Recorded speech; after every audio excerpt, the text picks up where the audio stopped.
Hi friends, welcome to our channel. ఉదయాన్నే హడావిడి లేకుండా సింపుల్గా 5 మినిట్స్లో అయిపోయే బ్రేక్ఫాస్ట్ రెసిపీ, లేదంటే స్నాక్స్గా కూడా ఈవినింగ్ 5 మినిట్స్లో రెడీ చేసేసుకోవచ్చు అండి. ఈ అటుకులు ఉప్మా కోసం ముందుగా 2 కప్స్ అటుకులను ఒక మిక్సింగ్ బౌల్లోకి తీసేసుకొని ఇందులో వాటర్ని యాడ్ చేసుకోవాలి. ఈ అటుకులు మునిగేంత వరకు వాటర్ని యాడ్ చేసుకున్నాము. మనకి ఇది ఎక్కువసేపు నానక్కర్లేదండి, అటుకులు తడిస్తే సరిపోతుంది. ఇప్పుడు వీటిని ఒక స్ట్రైనర్లోకి తీసేసుకుందాము.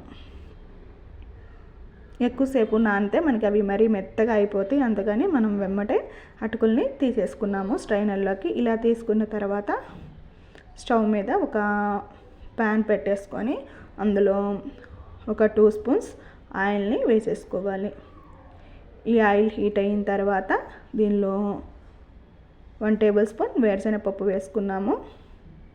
తర్వాత 1 టేబుల్ స్పూన్ పచ్చెనపప్పు వేసుకున్నాము. దీంట్లో కొంచెం పప్పులు ఎక్కువ వేసుకుంటే మనకి అవి తినేటప్పుడు మధ్యలో తగులుతూ టేస్ట్ అనేది చాలా బాగుంటుంది. తర్వాత 1 స్పూన్ మినపప్పును వేసుకున్నాను. ఇప్పుడు ఇందులో కొంచెం ఆవాలు, తర్వాత కొంచెం జీలకర్ర, ఆవాలు జీలకర్ర కొంచెం వేసుకున్నానండి. ఒక ఎండుమిర్చిని ఈ విధంగా తుంచి వేసుకున్నాను. స్టవ్ని మీడియం టు హై సిమ్లోనే పెట్టుకోవాలండి. హైలో పెట్టుకుంటే మనకి పప్పులు అనేవి త్వరగా మాడిపోతాయి, అంతకని మీడియం టు సిమ్లోనే పెట్టి వీటిని వేగించుకోవాలి. ఇవి వేగిన తర్వాత ఇప్పుడు కరివేపాకును కూడా యాడ్ చేసుకున్నాము.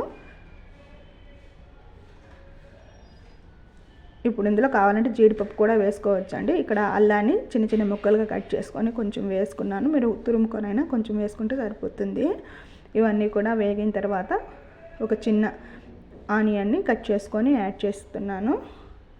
ఇది కూడా వేగాలండి, మరి ఎక్కువ వేగిపోకూడదు. ఆనియన్ లైట్గా వేగితే సరిపోతుంది.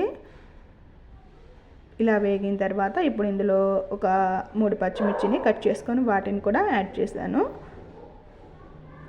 ఇప్పుడు ఇందులో టేస్ట్కి తగ్గట్టుగా సాల్ట్, కొంచెం పసుపును కూడా వేసేసుకుందాము. వీటన్నిటిని ఒకసారి బాగా మిక్స్ చేసేసుకుందాము. ఇప్పుడు మనం ముందుగా స్ట్రెయిన్ చేసి పెట్టుకున్న అటుకులను కూడా యాడ్ చేసేసుకోవాలి. వీటన్నిటిని కూడా ఒకసారి బాగా మిక్స్ చేసేసుకుందాము. పోపు అంతా అటుకులు పట్టే విధంగా మిక్స్ చేసేసుకొని ఒకసారి సాల్ట్ అనేది చెక్ చేసుకోవాలండి. సరిపోకపోతే కొంచెం యాడ్ చేసుకొని సరిపోతుంది. ఇప్పుడు కొంచెం పైనుంచి కొత్తిమీర వేసేసుకొని స్టవ్ ఆఫ్ చేసుకొని లెమన్ని పిండుకోవాలి. ఒక 1 స్పూన్ దాకా లెమన్ జ్యూస్ని పిండేసుకున్నాము. అంతే అండి, 5 మినిట్స్లో మనకి ఈ రెసిపీ అనేది రెడీ అయిపోతుంది. ఈ వీడియో కనుక మీకు నచ్చినట్లయితే please like, share and subscribe to our channel.